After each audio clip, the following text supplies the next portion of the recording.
缺氧会伤害心脏和血管，是怎么伤害呢？现在我们来仔细的看一下哦。先讲一个正常的现象，刚才我已经说了，所以正常人睡觉的时候，血压应该比白天下降10%到20%，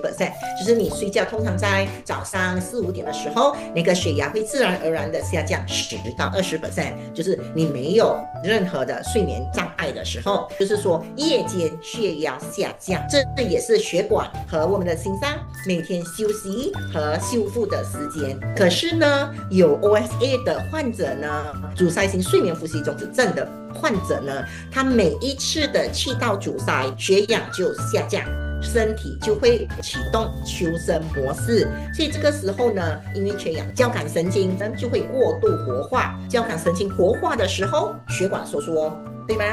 心跳加快，然后血压就会飙升。这个时候呢，就是血管内皮就会受损，慢慢呢就会造成顽固性的高血压。这时候呢，它会增加心脏病，会增加中风、心律不整的风险。就是如果你是有睡眠呼吸中止症的人，那到晚上你的心脏是没有办法休息的，你要被一直加工，因为缺氧。可能你有一些亲戚朋友很努力的在控制减糖啦、减盐啦、运动啊，吃得很清淡啊，然后也定期吃药，可是呢还是控制不了，背后可能就藏着睡眠呼吸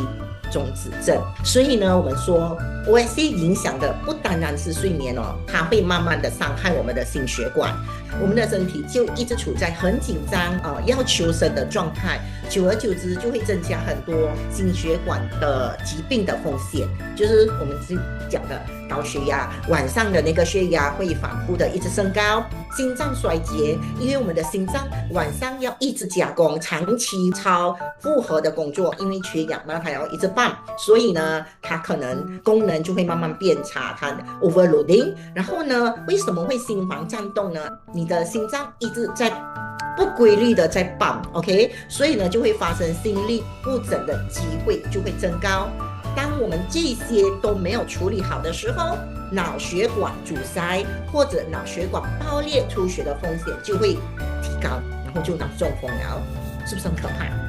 我自己都觉得很可怕。所以 OSA 造成反复缺氧，造成交感神经过度活化，长期来讲就会增加心血管疾病的风险。